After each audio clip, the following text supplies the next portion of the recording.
The Fnatic matches were extremely exciting. First one, they took pretty convincingly. So it's taken incredibly low, but now we see Snoopy. He's going to get dropped down. Evil Genius is dropping like flies. But then we bounced back. We had a really methodical game. We took it home there. He gets it. Hello, Harris comes in. Yellow Pink picks up first blood. He's going to go back to one side. And he avoids it. How the hell did they not fall for that juke? And then the third teams, I think both teams were a little tired. There's a lot of mistakes on both sides. EG must feel really bad about losing those close games, but there always must be a winner and a loser. We had it, then we lost it, then we had it again, then we lost it again. So it's very, very frustrating to lose those games because it's like an emotional roller coaster. And it is going to be Fnatic that pick up the win over Evil Geniuses. The first game against Gambit was really good in the laning phase, but then as soon as the teamfights happened, we kind of struggled there. They've managed to hook Darian in towards this one. There's a brilliant crescendo going over, and SK being shredded down. In the second game, we got really good strategy to counter them. We were dominating all three lanes. Alex H coming out brilliantly from this one. Down, and there is the kill from Alex The H. last teamfight showed pretty much that the game was over. We couldn't even kill one of them. It's going to be a whitewash, and Elise is going to come down right on top of them, and that will be the ace finished off, and it's surrender. For me, it's okay to see surrender, but we never surrender ourselves.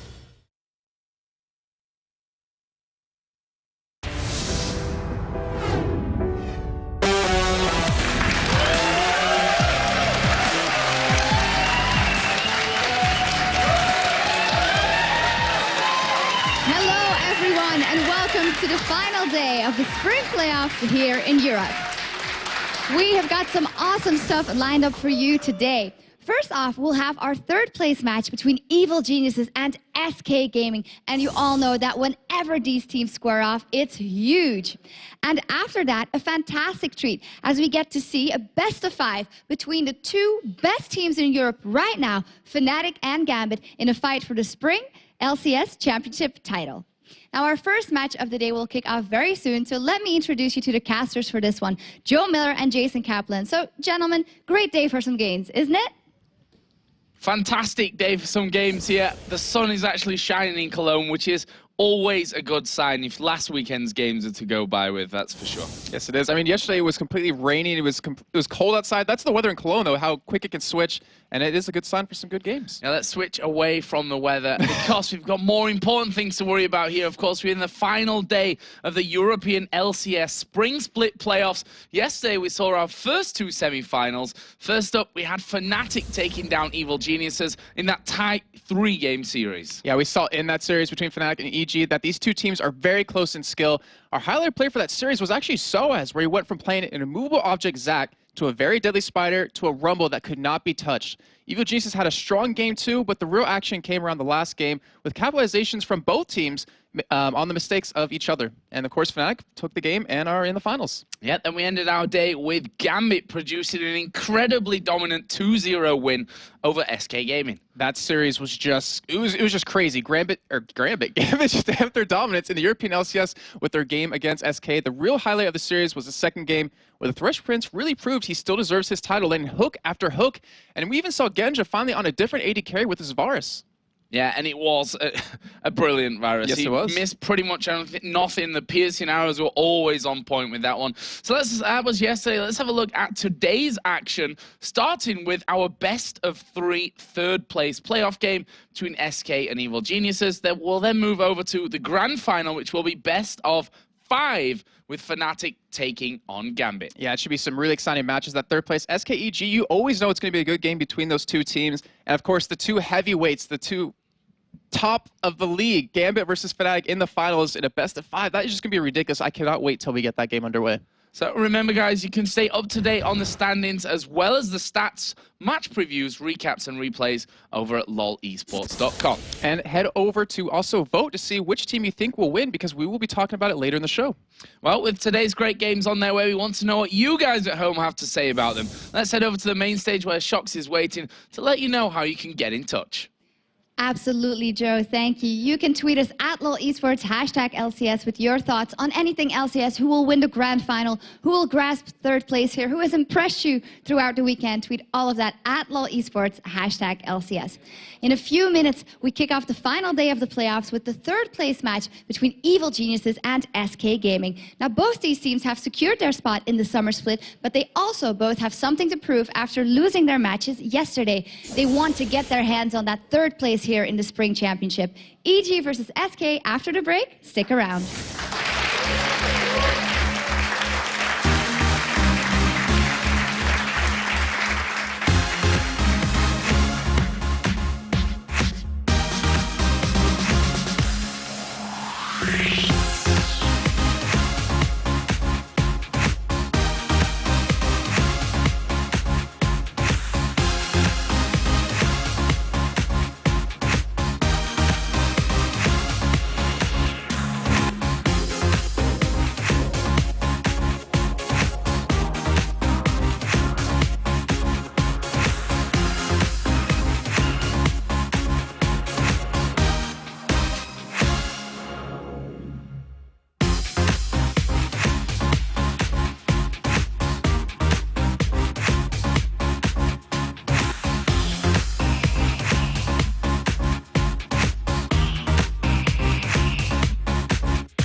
So here we go then, the third place playoff of the European LCS Spring Splits playoffs. Oh, it's a mouthful. SK Gaming will be taking on Evil Geniuses in a best-of-3 matchup with a winner claiming the prize of $15,000, but maybe more importantly, the title of third in our first split of the LCS here in Europe. Yesterday, of course, we saw Evil Geniuses put in a top-notch performance against Fnatic, which they eventually lost out on despite a fantastic match 3 in that final game of the series.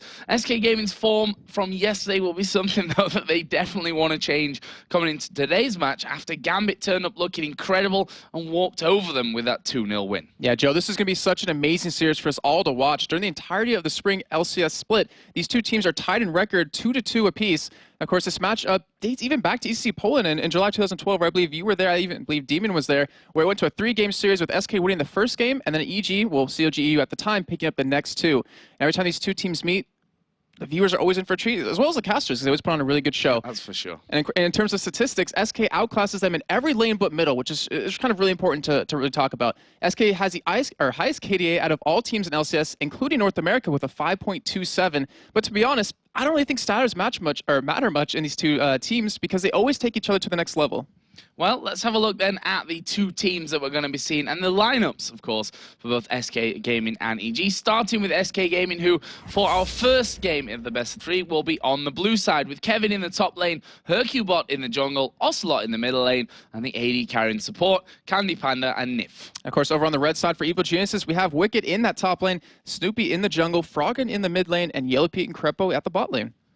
So, it's time to get in depth a bit more on the teams and point out their key players before we hit champion select, starting with SK's man in the middle, Ocelot. He failed to impress us yesterday after being locked down in that 2v1 lane in Game 2 with Kassadin. He's a momentum player as well, which means it can work both ways for him and his team. If he gets up there, gets fired up, gets the ball rolling, they can do really, really well. However, if it goes the other way, like we saw yesterday, it can mean bad news. And definitely Ocelot and the rest of SK are going to need to step up today if they want to claim third. Yeah, they really need to bring their best out. And speaking of that, Ocelot might need to revert back to some champions he's been playing quite a bit. He has Twisted Fate and Kale played in 5 games, winning 4 of them, as well as Diana playing 3 games and winning 2. So you might want to go back to them, something a little bit more comfort, just so you know you can win on those. But of course, in terms of his lane opponent, Ocelot has played 4 different champions against him: Kassadin, Kale, Nidalee, and Twisted Fate. And his record with Froggen stands at 15 kills, 11 deaths, and 37 assists. And of course, as mentioned earlier, SK drives off of emotions, momentum, and if Ocelot does well in his laning phase, expect Evil Geniuses to have their work cut out for them.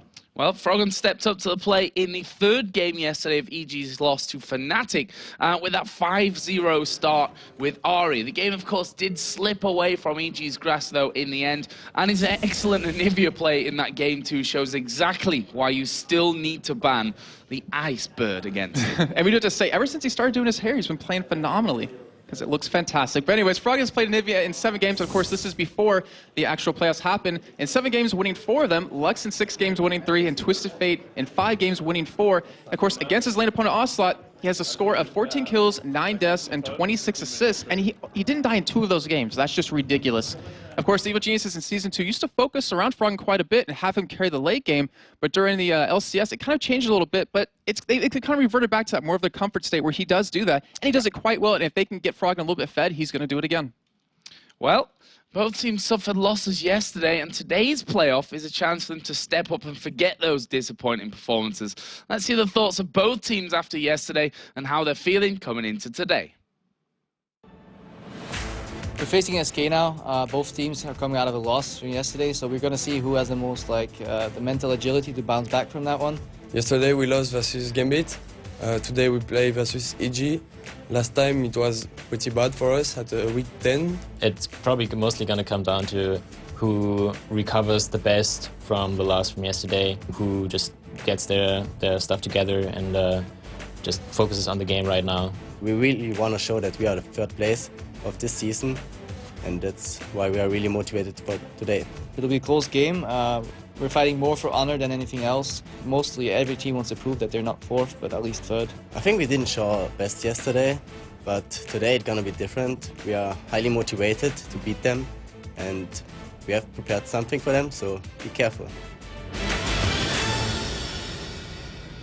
So SK have prepared something for EG, and we should be careful, according to Nif. Last time they said that was actually back at Gamescom, when SK just stomped them completely. Like, they took away every single buff. That was when RNA was back on the team. Yeah. They just completely wiped them clean, and I'm curious to see if that means they'll do it again. Well, I talked to both the teams before we got into things here, and we were talking about the whole difference between 3rd and 4th. It works out at $1,000 per player, of course, $5,000 the difference, $15K for 3rd, and $10,000 for 4th. So it's $1,000 per player at the end of the day, but that's not really the important thing in this game. It's the 3rd place that everyone wants coming in. Especially for Evil Geniuses, when we've said it every single week practically that they're on a tilt. Like, they have still not found their true identity in terms of how Season 3 has been going. And this is what they need, like a big morale booster for them to take down SK, one of their biggest opponents, and really just lock down that third position, show everyone, hey, we still got what it takes, and we're here for the summer split. So before we get into Champion Select, let's have a look at which team you at home have voted for over on lolesports.com. And I can say right now, 64% of you have voted for SK Gaming to win this match, which is, in my opinion, quite a lot considering especially how yesterday's games went. Yeah, we saw eVoGenius like in week 9 just do a great job. Like, they've started to come together as a team finally. In the playoffs, they did extremely well. On top of that, it's very one-sided. I have to agree. I wouldn't have actually expected that if I, was asked this question, who, or what are the percentages here? But, that shows that maybe the fans are really behind SK. Maybe they see something that, well, obviously SK didn't show yesterday, and they're going to surprise us. Well, apparently Wicked in chat saying that he's been voting EG all morning long, and that's still not making enough of a difference there on the voting sites. And don't forget, guys, voting will remain open during the games, so make sure you get those last-minute votes in. We're about to jump in Champion Select. But Jason, what can we expect to see here from the bands? Twisted Fate. Got to be taken out. We know how strong Frog and Asa are both with him. Of course, maybe even Anivia taken away when we know that Froggen has been doing such a good job on him. And of course, we already see Jarvan banned away as Anivia. And Jarvan, I mean, Hercubot's been playing exceptionally well, and he's been playing exceptionally well just overall. And of course, Soupy plays him quite a bit too, so why not take him out? Wondering if we're going to see a Zac ban here. We saw SK banning Zac yesterday, actually, against Gambit. So really interested to see how that one goes down. Varus going to be taken out there by SK. Obviously, that's aimed straight in towards Yellow Peak. Nasus was taken away from Hercubot as well. And the Rumble against Kevin. And they left Twisted Fate open. Just as I was saying, you can't let them have that Twisted Fate, but Casson is left available. So if they want to, they can lock him in and just completely counter him. Or the downside of that is you want someone that can really push against a Twisted Fate, so maybe even Ari, even Lux, who's left open, but you can really help out the team. Of course, Shen was also left open, so Wicked might see him on his classic Bricken Shen in the top lane. But still, we saw a lot of junglers banned out for eVoGenius. We saw a top laner taken away from Kevin and Wicked with that Rumble, and then a lot of just pure damage coming out of SK's bans. Yeah, the Thresh is going to be in there for Crepo as well, so he's got a chance to show us what he's made of with those hooks here today. And as you can see, Ocelot sporting a new scarf for today. It's obviously the one yesterday didn't bring him too much luck, so I wonder if he burned that one. That was like too traditional, and I think Trevor called it the tablecloth scarf. Today is very much a different style, though. It's a bit off-the-wall, funky, fluorescent colours, so maybe that'll change. SK Gaming here going for Volibear in the jungle and picking up Elise, which, traditionally now for SK, we're always looking at Nif with Elise. Yeah, so we were quite surprised at how well he actually played that Nif. I mean, he's always done a fantastic job on every single support, especially Sona in my mind. But the Elise just did a phenomenal job. It was versus Gambit, went 3-0 with it in the beginning against Thresh, who was played by Edward, and we know how good he is on Thresh. He might be able to surprise us again. He might be able to do extremely well in that lane. Yeah, I was very surprised how well he did with that Nif as well, Jason. So EG's next pick's coming out. Misfortune is where they are right now. You didn't even realize you said it. I didn't realize. I'm like, why are you laughing? That happens sometimes. I know Demon, myself and Demon back in Season 1 and 2, we had problems with Candy Panda and Caitlyn. We always called Caitlyn Candy Panda and the other way around. But EG looking like we're going to see Zac here once again, which tells me that Shen is going to go in the jungle to Snoopy, as we saw yesterday. And honestly, he played really, really well on Shen as well. Considering, if we remember back to exactly what happened in level 1 action, he flash taunted, so he leveled up his Shadow Dash right away, and he immediately got set behind the jungle. But because he was able to sit in the top lane as Wicked died, he caught up, and because of that, he got his level 6, he turned around all these fights, and it really helped out EG quite a bit. And the Zac, I mean, let me ask you this, Joe, have you been impressed with it so far, just in general of what we've seen? Yes, I think there's still a lot of time to be had with Zac. I mean, he's the newest champion in. Technically, obviously, I guess you can count Karma in there as well, since the remake is also available this week. Not seen any of it yet, but I have been impressed. And he is very, very powerful. You called Soaz an immovable object from his game yesterday, and definitely Zac in the right hands is going to cause a few problems. We've seen him in the top lane. Yeah, I say more than in the jungle. We've not actually seen him in the jungle here in Europe up until now, but we have seen in other regions that he's been in the jungle, so we'll see how he can make the impact today. Candy Panda going to be picking up Ezreal this time, and there is Renekton coming out for Kevin. So they have a very mobile team right now. They have a really hard team to lock down, which eVoGenius might need to pick up someone here specifically for that. Remember, Lux is still available if they want to go for that. That's a lot of damage. and we might. I'm gonna say it's a troll. I'm assuming that's a troll because I believe she has like a 1% win rate or no 1% pick rate in overall of League of Legends. I'm not 100% sure on that, so don't quote me on it. But I know it's very low at this point. According to my games, it's not that low. I can tell you that. But it is going to be the Kassadin that's locked in there. And this is actually something that Crepo told me before we came in, that when they go, when they start on the red team, on the purple team, whatever, they are going to leave. Their plan was to leave Kassadin open and go with something else against him. But actually, SK went for Twisted Fate anyway, because that was still left open, and we are going to be seeing Froggen on that Kassadin right now with teleport as well, so he's going to be looking to try and counter that Twisted Fate once he hits level 6 and has the Destiny available. Yeah, I was thinking about the middle lane, and we've seen a lot of teams send a 2v1 against Asa just to shut him down early on so he can't really get that momentum built up, but you know, with the Kassadin, there's no reason to not put him there unless you want to send him bot lane with a blue buff. I don't really expect that to happen too much, but it's really interesting to see how will Froggen will use these teleports to counter those Twisted Fate ultimates, and how will SK can actually use the ultimates in terms of coordinate with their jungler and coordinate with their lane to really kill someone. So we had a couple of last-second switch-ups there. As we expected that it'd be Zac in the top lane and Snoopy with Shen in the jungle. It wasn't like that, but they did in the last 5 or 6 seconds there switch that back around. So it will be Snoopy with Shen in the jungle, Zac in the top lane with Wicked, as we've been seeing before. We've seen Zac go up in a lot of 1v1 situations. We haven't seen any 1v2s just, or well, too many of them just yet, but he's done quite well. I mean, we've had Soas talk about him quite a bit, saying if you get ahead in lane, you can build AP and you can do so much damage. If you're behind, you build pretty much straight tank and you just become that movable object. But Wicked, he goes with his own build. He pretty much always goes for a little bit of AP, always gets like a Haunting Guys and some Sork boots, and then he tries to build tanky after that because he wants to be a threat somewhat. But they have a very strong team. I mean, the Kassadin can be able to assassinate people. Misfortune with the ultimates can be very nice. Of course, Thresh getting in there if you can land a hook on someone. Yeah, and that's the interesting thing. You've got two very much go-in teams here. You know, you've got Renekton who's going in there. You've got Volibear who's going to get straight in on top of them. And on the other side, you've got Zac, Shen, you've got Kassadin who are all going to be in there. So this could be a really explosive game. But as we get into matchup here, talk us through level 1, Jason. Can we expect anything, and you know, where would it come from either of these two setups? Well, we've had Evil Geniuses, like I say every time when we actually cast them in terms of level 1 action, he likes to say that they studied the enemy team quite a bit, but it looks like it actually might be in the other hands here. We're already seeing, as you can see on the mini-map right there, Wicked screen that, actually no, you can't see it on the screen because that would be a little bit of map hacks, but SK already heading towards the top side of the jungle here, and it looks like they might be able to catch Wicked. He's not expecting this, and he actually might die. Remember, he does have his passes, so he can't get back up, but I don't think he can survive. Oh, he pulls a red card! I'm not sure the red card's a problem. Wicked turned around at the right time there, and is actually... I don't think he knows. No, I'm not sure that he knows either. I think he did skill up his elastic slingshot there. Let's have a look quickly over to him. Trying to hasn't skilled anything up yet. I thought I saw on his screen him actually doing that, but he was obviously just checking out the range, whatever. And he's going to put a ward down there by the blue buff. He's going to spot Kevin, which... Will Wicked actually back away from this one? We have seen a face check before. We've seen Wicked fall into the most horrible of traps before, that's for sure.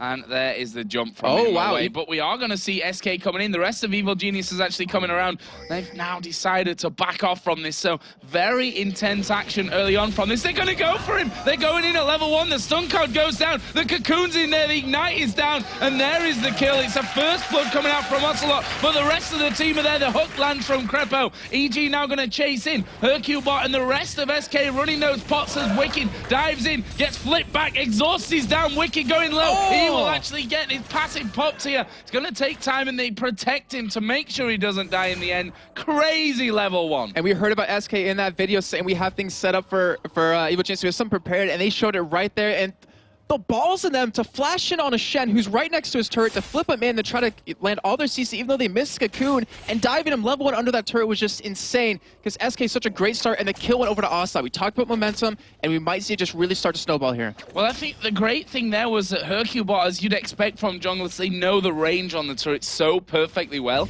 And he realized that Shen was just outside of it, and he flashed in perfectly, so that I think he only took 1 turret hit in the end there after the taunt came in. So that was a nice start. Herculebot just does blue, getting very low. He's going to have to go home. And speaking of nice start, Snoopy's running to the same problem he did yesterday. His flash is down. He had to skill up his Shadow Dash right away. We'll see if he can get back in the jungle like he did yesterday. However, that was with Wicked dying in the lane. He was able to hold it and pick up some of that CS. But this is not a good start for Evil Geniuses at all. Well, this already looks like a different SK to what we saw from them yesterday. yesterday. I mean, they're not playing Gambit, which might be part of that problem here. They were just incredible in our second semi-final yesterday.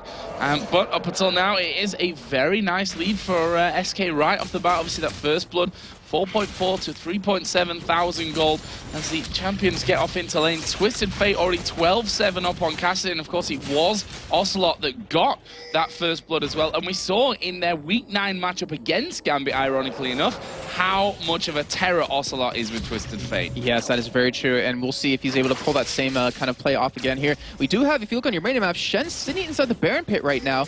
Not sure if that was, actually that was on purpose. He shine dashed over that wall. He wants to go for an invade here or go for some sort of gank on the top lane. And if he could land this, could be a very nice setup for Evil Geniuses. Well, you got to feel that it's going to be He's not spotted. You got to feel it's all about the hook here. If they can land a hook onto someone, that's a nice cocoon. That's going to stop Crepo getting to range. The taunt will land now. Let's see if Crepo can get in there. The flay comes out. Yellow Peak slays Nip.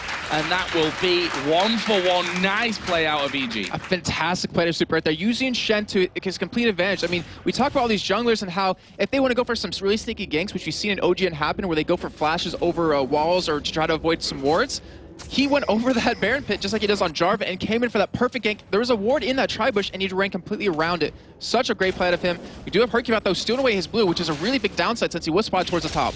Yep, we'll see how Hercubot manages to deal with all that one here. As in his top lane, Candy Panda actually being chased down, goes very low in the end. Doesn't quite get finished off though. Snoopy was not quite in range to really help out with that one either.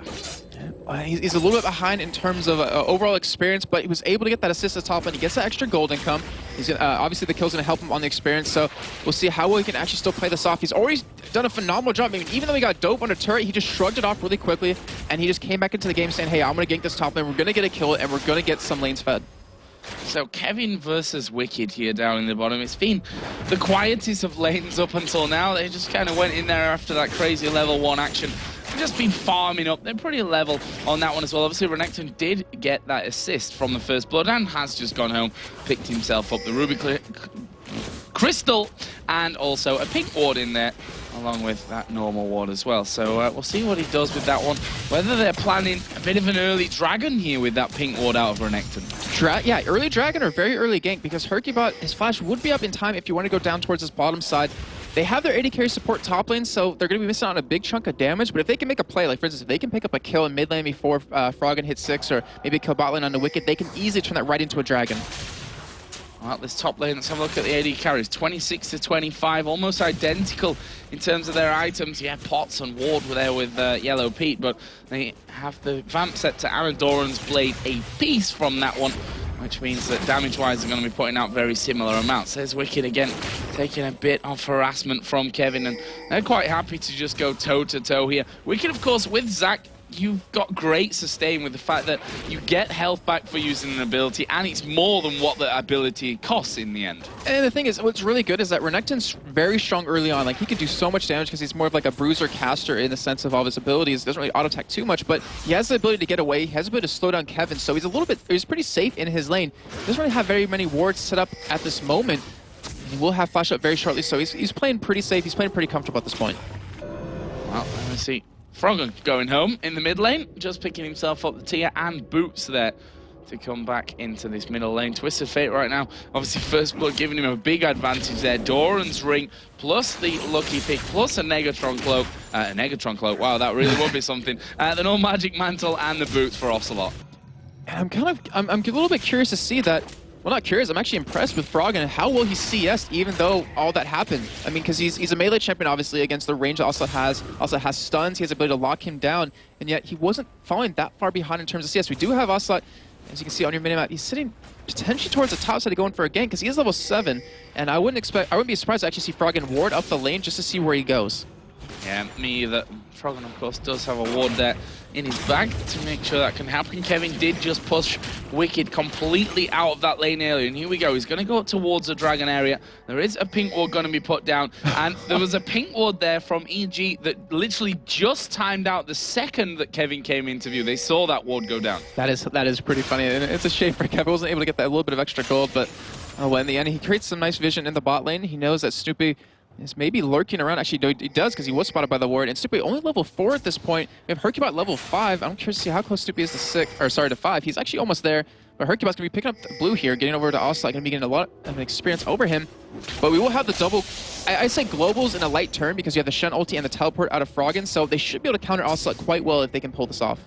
Yeah, and that's the danger that I think Twisted Fate's going to find from this one Snoopy hits at level 6, that Froggen can get straight up there with the teleport, and then Snoopy's involved as well. So all of a sudden you'll find yourself outnumbered again from that one. As Hercubot comes around, Snoopy's still in the jungle, and he's spending, again, a lot of time here away from his farming to really check out what's going on that bottom side of the SK jungle, and he really needs to hit that level 6 as Wicked and Kevin going head-to-head here once again in the bottom lane. We did see in the middle lane, it wasn't caught on camera, but we saw Snoopy flash, try to go for a taunt on an Ocelot, but he flashed out of it. So now his flash is down, Snoopy's flash is down, and like I said before, Snoopy was committing so much time to go for these ganks, wasn't farming up too much, and it might affect him in the long run. Yeah, we also saw in the top lane bullet time used by Misfortune, as we are going to see Wicked here in all kinds of trouble. He is going to get split off here. Have they got the damage to finish him, though? You can see they're trying to hit the parts of that flubber just outside from the turret range. And in the end, whoa, Wicked gets hit with the wild cards at the end. Froggen, as we said, was starting to come down, did cancel his teleport in the end, though. That was a great deterrence out of him right there, just to stop that kill from happening on a Wicked. So they're going to be very happy with that in the end, because Froggen's ultimate, or his teleport should be up relatively soon to where Ocelot's ultimate will be, but Snoopy's going to get some nice experience that he really needs in this bottom lane with this wave pushed up. Yeah, Snoopy going to be happy for that, that's for sure. That should just about knock him up towards level 6 there in the end. As I said, Yellow Pete doesn't have bullet time available. We didn't quite catch it on the screen, but he did use it against Sniff and Candy Panda in that top lane to push them away from that. Taking a little bit of damage in there as well. The CS is starting to become a little bit more favorable here for Candy Panda as well. We'll see how Yellow Pete can really deal with that one going forward. Yeah, I'm trying to imagine what Candy Panda wants to build this time, because he did go for Spirit of the Elder Lizard against Gambit with his Ezreal. I'm curious to see if he's going to go for that item yet again. It's not a bad item, but it was nerfed within the last couple of patches, so it's not as strong as it would have been back then. But as you see on your screen right now, that middle turret's already very low because Froggen's been trying to roam around a little bit. Ocelot's just been applying that pressure with that first kill, and he already has his Twin Shadows done. So if he does go for a gank, he's going to have that slow, he's going to have that stun card, and it really should open up an opportunity for a kill. Got the Boots of Swiftness added in there for Volibear right now as well. That means that Hercubot obviously going to be able to get around the map that bit quicker. Wicked just getting a ward down in the tri-bush. That's an important ward position, that's for sure, because the fact that Kevin's been pushing that lane fairly heavily could be a danger for him. As we see the Rift walk away by Froggen. Doesn't want to get involved there with Ocelot, who just was picking a card out. And it's always kind of scary when a Twisted Fate walks your way trying to pick the card. You've always got to be careful. Crepo actually is going to be recalling in this bush, and as I say that, he stops the recall.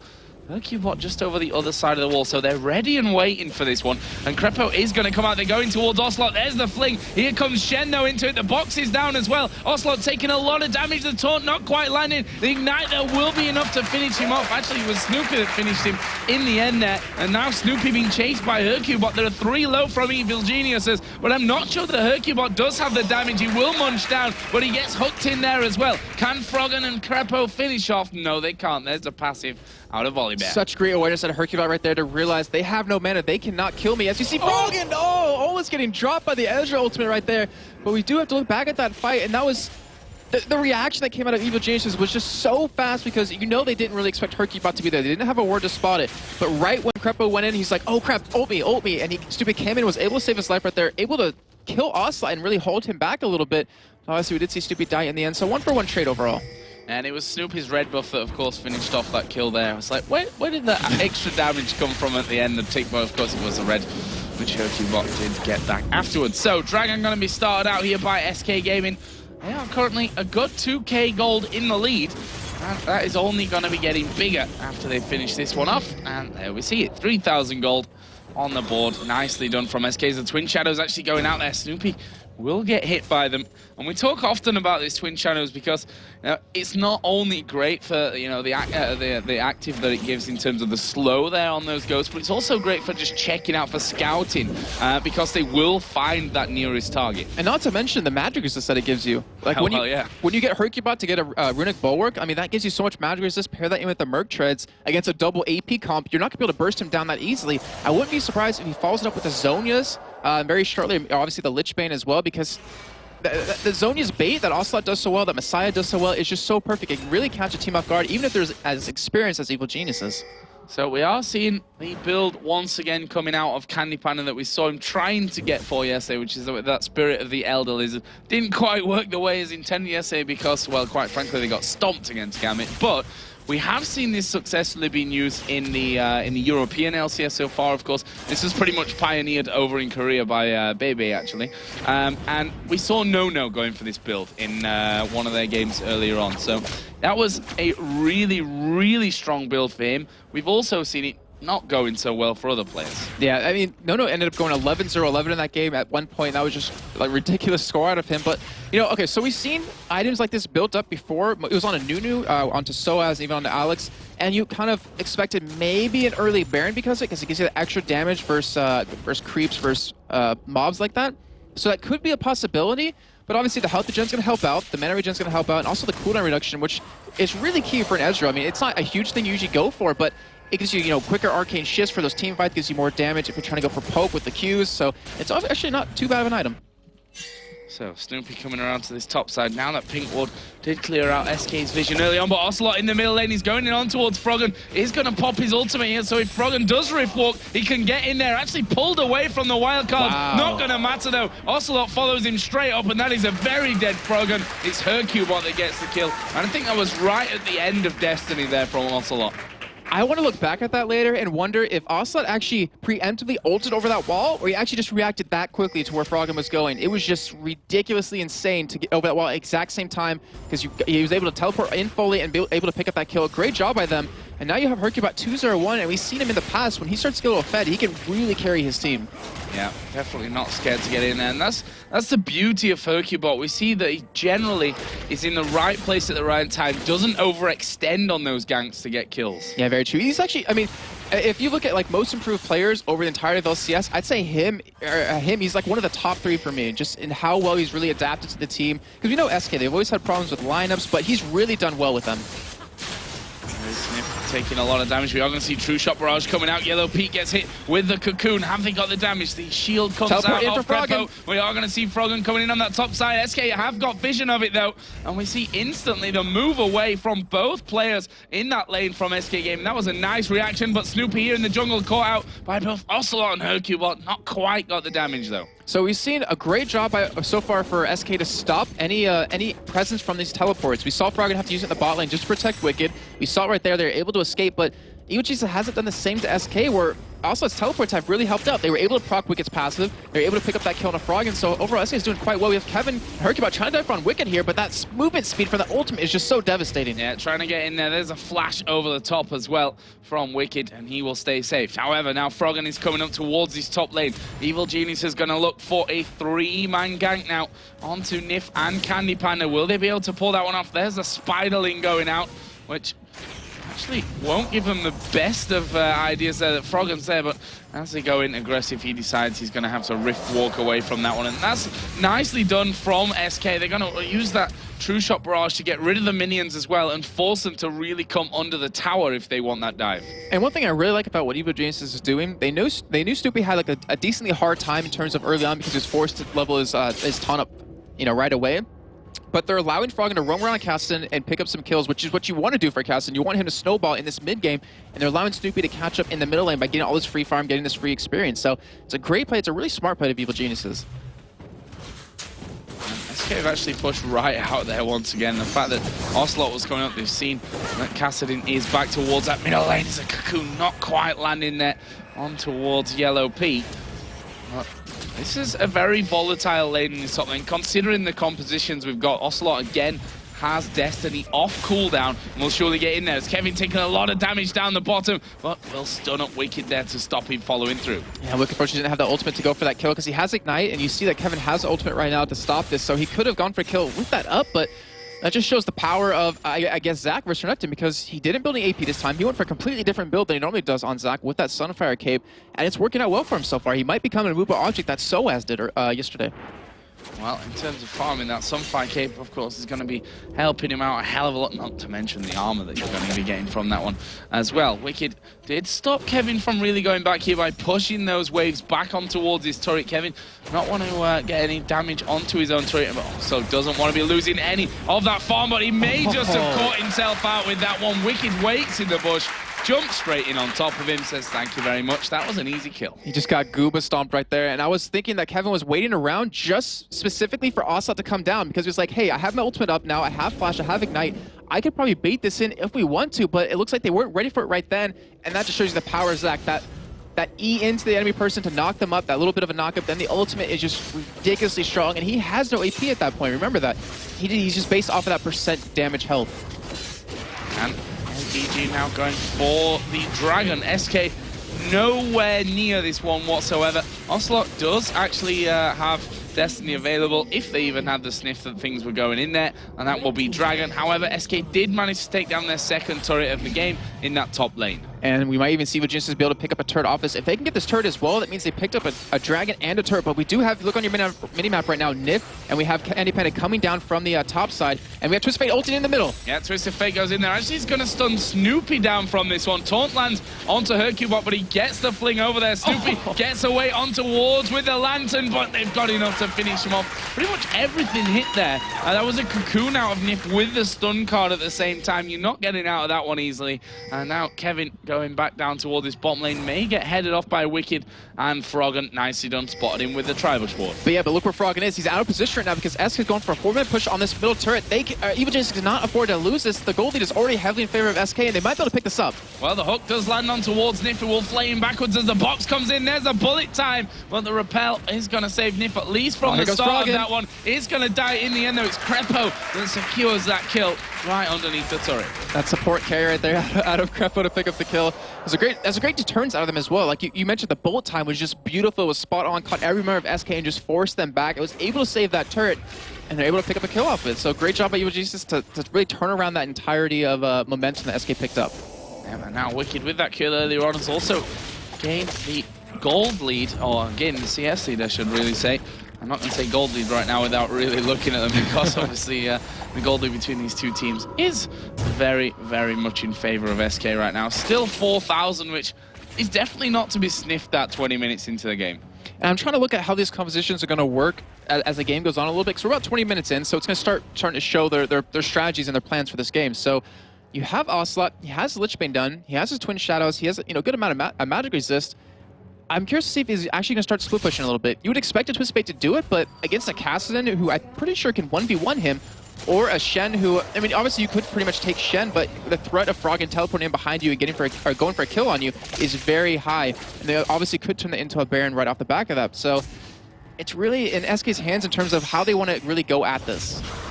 See Crepo tucking through on towards the blue buff. Of course, will land with Froggen for the final blows.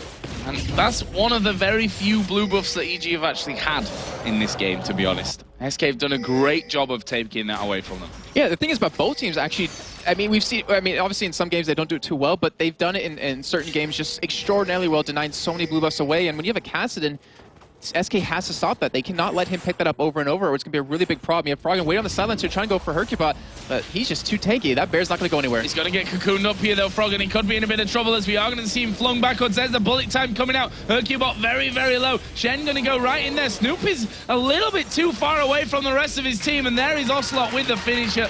And, well, Snoopy going a little bit too deep in that fight. Overextended. Just look how SK's playing this. Like, every time EG wants to make a move and go for a fight, you have, like, 3 or 4 members of SK come out of the woodwork and just kill you. Like, they just shut it down consistently every time. Froggen actually, he's trying to go in from behind here. I don't think he has the damage to kill any of them, though.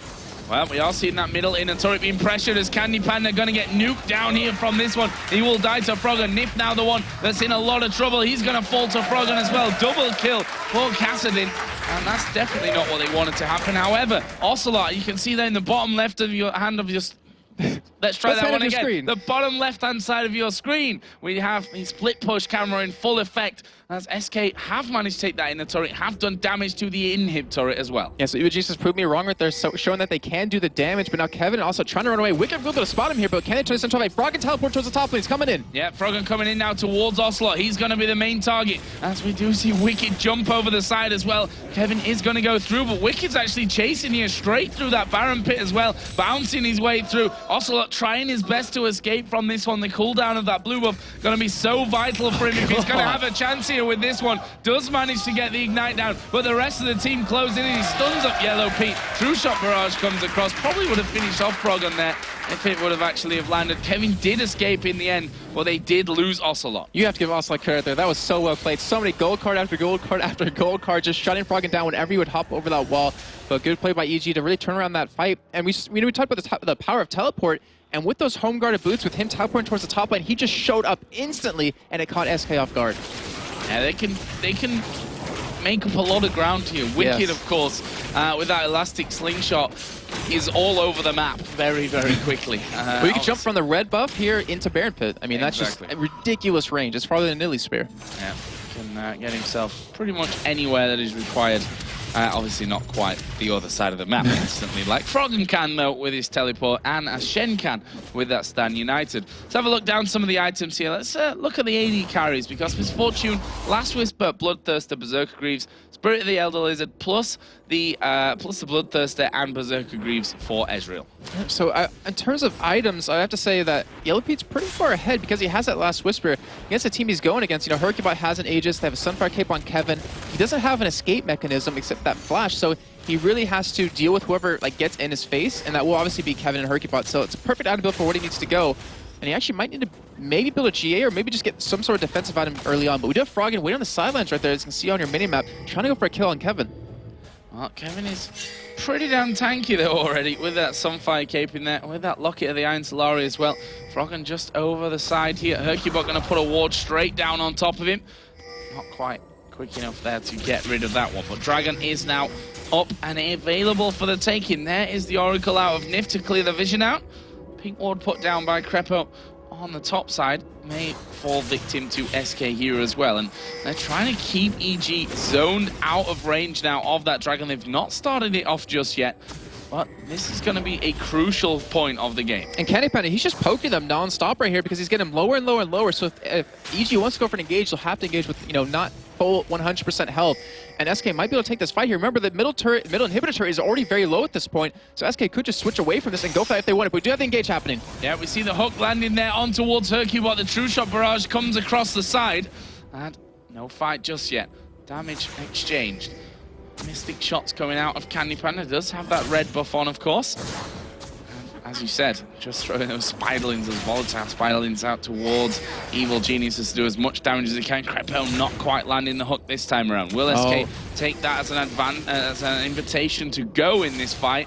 Doesn't look like it just yet. Look where Wicked is on your minimap, Joe. He's trying to come in from the back with that elastic slingshot. He's trying to knock them all up here. Does get spotted, though. It's a good job by SK to really back away. Oh, the hook close to landing there onto Candy Panda, but not landing in the end. They're tangoing right now. Like this dragon dance is ridiculous. This is a big, big tug of war with no one really wanting to go for that extra push in there. We do see Froggen take down the middle turret, and that's why SK have decided to go for Dragon, and they will manage to take that one down. Can they turn it around here? They are going to get in on towards Snoopy. He's going to die far too quickly. The box is down. Bullet time. Hercubot going to be the next target, but his passive keeps him just about alive. Froggen gets stunned up. True Shot barrage comes in. He will die to Ezreal in the end. I think it was a red buff that ended up finishing him off, and now Candy Panda chasing in on towards Yellow Pete. Kevin going to get in there as well. Ocelot finishes off Crepo, and that is 4 kills coming out, and it may be not over just yet because we are seeing Wicked here trying to back in the bottom side of the jungle. Hercubot's decided not to go for it in the end. But the middle inhibitor turret's already very low. I mentioned it earlier, it's down about a third health here. So we saw SK, they picked up Dragon and 4 kills for 1 death. That was just ridiculous. They couldn't have gone any better unless, obviously Nif didn't die, but perfect job at SK right there to poke as much as possible, then the disengage, and you saw Snoopy, you saw how quick he died right there, and the Hercubot escaping by the skin of his teeth. He had, I think it was like less than 50 health with his passive, regenerating a little bit right there, but just SK is so perfectly well played. Yeah, you could say that Hercubot barely got away from that one. Yes, he did indeed. But Wicked, I mean, he's the only one to really escape from Evil Geniuses. And he's tanky enough, but he wasn't able to get that position. He wasn't able to get the knock-ups he wanted on the Evil Geniuses to really disrupt them. Or sorry, not Evil Geniuses, over to SK to really disrupt them. And also the bolt time that came out of Yelp was just so perfect. I'm still laughing at it. I'm a pretty sad person, I have to admit. Is Ocelot going to come in here? Taunt lands from Snoopy. They are going to stun up Snoopy, though. Is he going to be able to survive this time around? Wicked's off to the side. Snoopy dies again. They got the blue buff in the end. Well, that went over to Froggen, of course, but was it worth it? Not at all. Now you have Baron at a very real potential right now. We had Nif, who has an Oracle on him still, so he could just clear away all these wards. And this could be very bad for Evil Geniuses. They have to make a play. We did Froggen around the backside. You can see on your minimap trying to go in. SK's just starting a little bit. Remember, I mean, we're only 27 minutes in, so Baron will do a lot of damage to them, and EG could clean this up. Baron started off almost at half HP right now. Is Crappo going to throw the hook in and be a bit of a hero here for his team? Of course, they don't have the smite of Snoopy, but Wicked's going to come. There's the bullet time, and it is going to be taken by Evil Geniuses. Wicked inside of the Baron pit with Let's Bounce has knocked a lot of them up here. Froggen takes down Candy Panda. Elise is dead. Kevin going to be chased. He will actually, in the end, have to flash away, but he's trying to get away from a Cassadin. That just doesn't work out as Ocelot pops out, and he will get away with Destiny, but Hercubot might not be so lucky. What a cleanup by Evil Genius right there. That bullet time was so perfect out of LP, able to pick up that Baron on top of that, getting 3 kills for no deaths. You even see the turret in the top lane go down. Hercubot's not going to escape this. He's not barely going to get away this time, Joe. He's definitely dead, and we're going to have Evil Genius push this top lane. Yeah, really nicely done from EG, and turning this one around now in the gold.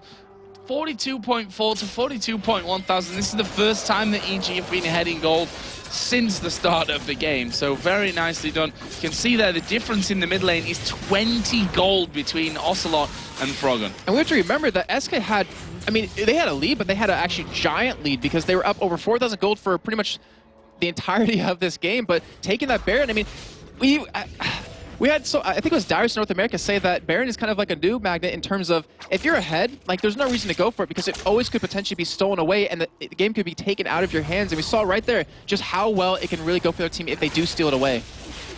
Now SK going to be on the back foot somewhat. Let's have a look at the items because we've not really been there for a while. There's too much fighting. So much action going on.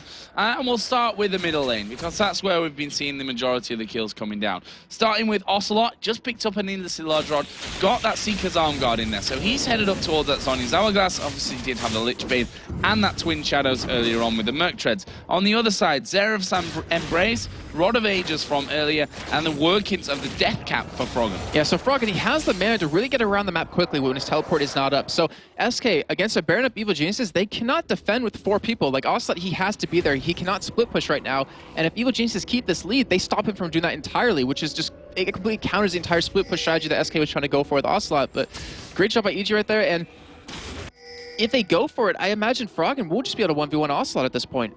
I mean, he's just so far ahead. Maybe when Ocelot gets his Zhonya's, it'd be a little bit different, but Froggen is just so strong right now. He won't die quite as quickly. Now, obviously, that will change things somewhat, but I think you're right in that. Now we'll see if SK's little trap that they're setting up here in the bottom lane will be successful for them. EG trying to get all that vision down. Froggen here is coming towards that bottom lane. Ocelot has already pulled the gold card. Are EG going to be baited in? Will they get too greedy with this one? Froggen does start to come in there. Doesn't follow up with a Rift Walk though, and SK back off. Look where the rest of Evil Geniuses are. They're pushing towards the middle lane. They completely caught SK off guard. I guess EG had a little hankering right there, knowing that they were in that bush. They're going to get a free turret. Like, this was not contested at all. You are up against a Baron EG, so I wouldn't expect SK to try to defend the outer turrets, but still, it shouldn't be that even for EG. You have to put up some sort of fight. Yep, and with that, EG saying, well, you're going to come back to middle. We'll go down to bottom once again and try and finish off this final outer turret. In terms of turrets, you know, on the open map, not in the bases, there's not really a lot left on either side, to be honest, except this bottom lane for EG, which is still on full power. Still, the outer turret is up on that side of things. Ocelot here going to be going back. That's interesting, and it looks like we're going to be seeing Froggen doing a little bit of split push, and they've also got Snoopy who can do the same, right? Of course. And he's actually working towards a Sunfire Cape, so when he completes that item, he's going to do it even better. But I keep stressing this point, and I want to stress it because Evil Genius's mid turret is very low. I mean, Ocelot could backdoor it if he wanted to, and that would force Evil Geniuses to back off or to take those turrets quickly. As he Froggen, he's just trying to keep someone there in the base. He's trying to make it so SK has to protect their middle inhibitor turret, while the rest of EG just take this bottom turret. Yeah, and it has to be Ocelot in this case as well, of course, because he's the only one that can really move around that fast if they need to react to anything that Evil Geniuses throw their way. The rest of SK coming back up to the top side. Are we going to see EG going to go back down? It definitely looks that way. Well, I mean, throughout the entirety of the last 6 to 7 minutes we've seen, Evil Geniuses, they got the turret, or sorry, they got the Baron, and they got a couple of kills over to SK, but they only got 1 turret off of their Baron buff. So it was more of like a defensive Baron just to kind of stay in the game, just trying to hold SK back. But they were able to get a little bit. Stole it, right? Yeah, exactly. They were able to get a lead off it, but they weren't able to make like plays off of it. Is what I'm trying to say. And that's a good sign for SK because they're able to hold on to a lot more than they probably should have been able to. And it might give Ocelot that chance to finally go for split pushing again and maybe get that middle turret or maybe just try to be a threat because he should be able to take Snoopy 1v1 right now. Yellow Pete and Crepo actually headed back down to the bottom side of the map. The ward did spot Yellow Star, where has he appeared from? Candy Panda on that bottom side with Ezreal. That's one thing that EG do very, very well. Once they've got that control of the jungle, is get those wards in position. SK know that. They're trying to counter that right now, which is why Nif and Candy Panda were pushed out from those turrets, trying to get rid of those. And there was Froggen again pushing the minions into that bottom lane. They're not going to be doing too much, though, with the presence of Ocelot and Candy Panda. And we talked a little bit earlier about item builds in the middle lane, but I want to look at AD carries right now because it's developed, but more towards one person. It's kind of hard to describe, but let me try anyway. So Candy Panda, he had the Bloodthirster, he had the Spear of the Elder Lizard already, but he picked up a Last Whisper next. So that's a very good item. He's going to need it. He's going to need it against especially the Random Omen Sunfire Cape that Wicked has, the Sunfire Cape, and the Aegis that Snoopy has. So it's a perfect item, but you look over on Yellow Pete, he was able to complete a Black Cleaver fully and work towards his GA. So when he gets that completed, it kind of shows that Evil Geniuses wants to go for a really strong push, can still have the numbers advantage. And SK, Candy Panda particularly, needs to have some sort of response to this. SK now working their way top side of the map. Of course, Baron is up in 1 minute's time. This will be a very interesting fight. We saw how tense it was for the Dragon earlier on. Yeah. And that last Baron was stolen in the end by Evil Geniuses. So we didn't see a massive fight for it. It was just the steal, and then they followed in afterwards. But I'd imagine when this next one comes up, that EG and SK will both be jockeying for position. Looks like EG going to try and finally get rid of this inner turret on the bottom lane. It's a very, ballsy play at this point because 30 seconds on Baron. If anyone EG dies right here, they'll be down for the entirety of Baron. So do see the engage happen on a Wicked. Yeah, but it's onto Wicked as a bullet time comes across. Hercubot shredded to pieces. The turret's still up, but that will be eventually finished down. Froggen now going in, gets a slow onto 3. The box will catch Kevin there. Just with that one single wall being popped down, but EG coming out big on that one. They've managed to get the hook onto Nif. He's going to get exploded in there. Yellow Pete that gets a kill. Kevin going to be the next target here as he slices and dices his way off to the backside. Ocelot is down to half HP. Now EG starting to back away with the presence of the bear who comes charging out of the base. They don't follow up though, and EG looking like they're going to have to back off and go home before they head for Baron. And just like talking about Evil Geniuses, maybe out of position. If one of them does go down, they could lose the Baron. They do the exact same thing to SK where they kill Nif, and they can go for Baron right off this. They need to go back and heal though. Nif will be up in time, but it gives that nice little bit of advantage. We have the Death Trap done for Froggen, so his damage is just ridiculous. You see how many wards are coming out for their team, where Snoopy's sitting on 5, and you even have 2 on Froggen, so they will be poisoned for Baron. They want to have a dance here, and it's going to happen. And this is pretty much going to decide how the game goes, because if Evil Geniuses picks it up cleanly, they're just going to be able to walk through SK. And we see Wicked just added in there with Leandri's Torment to that Random Omen and the Sunfire Cape Sorcerer's Shoes as well. So very much between health and the damage in there. As we've been seeing from Wicked, he just went a little bit of a different way towards a different route this time. Yeah, to get towards that final build. Let's see then how this Baron's all going to go down. EG pushing that middle lane back. They've got wards in there. Nif going to be going in there first as the Spider with the Oracle on. Froggen got an Oracle as well. He's got plenty of gold to spend, that's for sure. See, we have Froggen's teleport up, so what we could have happen is EG can just kind of bait SK at Baron. The only problem is they don't really have good positioning when they're over on the red side, but they can just kind of bait them for it and let Froggen split push. Exactly what they're doing right now. He has his teleport available. He can get into this fight if he needs to, and SK has to send someone to deal with him, which would most likely be Ocelot to 1v1 him. But like I said before, I'm pretty sure Froggen can kill him in this. Yeah, I think so as well. Ocelot does have that Zhonya's finished out. The Negatron Cloak as well is obviously going to help things out, but how much you've got to wonder with that Death Cap now in there and running for him. Froggen is continuously pushing this bottom lane away. And the problem that they have is that even if it's Ocelot that comes down there, the range on Destiny is not enough to get him directly into the fight at Baron. Right, but the one thing he does have in mind, though, is that he could stun Froggen out of the teleport if it happens. But, you know, imagine Froggen, if he's going to use teleport, he's going to get somewhere safe before he goes in with us. That's a really good point, Joe. And also, look at the wards on the bottom side of the map for Evil Geniuses. So Froggen, I mentioned earlier that he picked up 2 wards. He's trying to spot any sort of counter get coming in the bot lane. He knows he can 1v1 Ocelot. Like, he knows this. He can be only 1v2 or 2v1 at this point, and he's stopping that from happening with these wards, and it creates an opportunity for Evil Geniuses to go to Baron, to kind of bait it in maybe, or even just take it full right. Now we see more wards being put down. Crepo with the Oracle running as well. And they've got complete vision here. There's a true shot barrage coming across. Actually, we'll just skim Snoopy and Crepo. I think even touched Yellow Peak there at the end. I was wondering if it hit Wicked, but I was like, wait, Sunfire. Spotted everyone. Hit pretty much everyone as the hook comes across, and it's close. But no cigar, or no spider in this case. And it goes past Nif. Evil Geniuses, though, they have the Guardian Angel down on Yellow Pete. They have control of this vision with this Oracle, and they're still allowing Froggen to just push this bottom lane. They're really creating a hard opportunity. They're like forcing SK to react. Wait, did Hergebot just smite? Yeah, he did. He just smited. This might be a mistake. Evil Geniuses could potentially go for Baron here and just take it easily. Well, we're going to find out. EG still waiting here in the fog of war to get the jump on SK. They know that Ocelot's not there, and they know that the Destiny range is going to mean that it takes a longer time to get involved, as the hook's just been thrown in there by Crepo, and they're waiting, hoping that they just pick one up. And you're seeing it on the bottom left side of your screen, that Froggen just still pushing away. He's getting stronger and stronger. He's 317 farm at this point.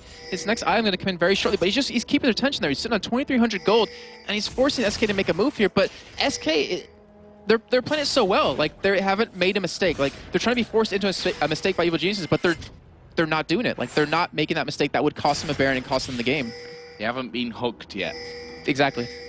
Which, not the easiest thing to dodge when it's coming out. Oh, teleport out of Frog. He's coming from behind him. Yeah, coming in from behind, and I think they've got a whiff of this one here. They are going to be going in. Nif taking a lot of damage. We are going to see Ocelot getting up there now. He was in the middle lane. Hercubot going to get destroyed as Kevin goes low. True Shot Barrage comes in. Nif will die, and this is going to be surely a mop-up now for EG. Kevin being chased down by Froggen. Ocelot is trying his best to run away, but here comes Zach from the side. Not quite got the range there to get the slow, and Ocelot will flash away, and that will be a 3-0 for Evil Geniuses. Wow, in that fight, I don't know if you caught it, Joe, or if even the people at home caught it, but Snoopy, he taunted Candy Panda right on the edge of his taunt while he arcane shifted away, so even though he escaped, he was still not auto-attacking anyone important. He wasn't doing the damage he needed to force EG to back away, because look how low they are at this point. If he didn't get taunted, it might have been a little bit different, but so well played by Evil Geniuses. And Froggen, that play, that was amazing. Just to come in from behind in that wolf camp, when they got the ward down, just to catch him from behind, so well done.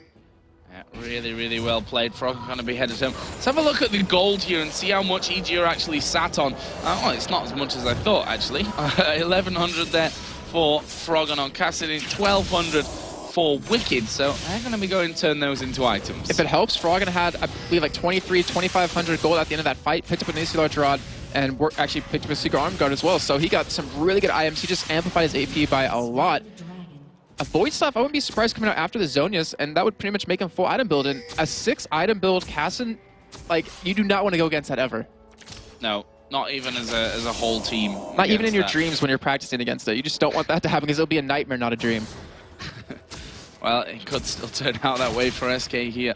In reality, we have seen so many wards that it makes your eyes bleed somewhat there from SK. It's like, well, they've got an Oracle, they're going to clear them out, so the only way to stop them doing that is to put so many down that it takes them long enough to actually get rid of them all. And keep in mind that Crepo, he doesn't really go GP10 anymore. Like, it's not really his standard item build as you're seeing on him currently. But you look at Nif, he has his Philo Stone still. It's stacked up about 995 gold throughout this entirety of the game, so he's able to pick up quite a bit of wards. He's able to sacrifice a little bit of money just to keep that vision, because as long as they keep EG off of that Baron, they still have that chance.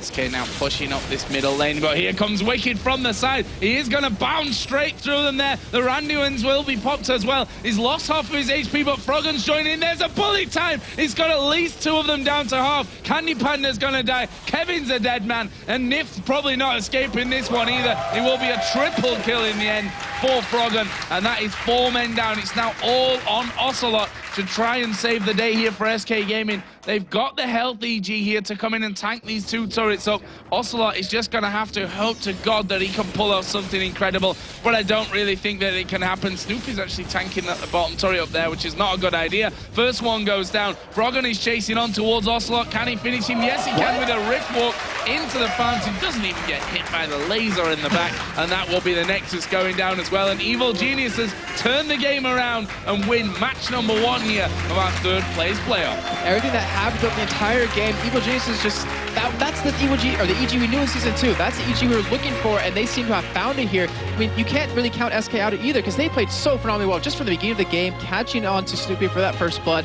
Both teams just played exceptionally well the entirety of the game, but that Baron steal, that just swung the game. Yeah, it swung the game, and we're going to head over to our analysis for this one. There's a lot to break down, that's for sure, over with Demon and Quickshot.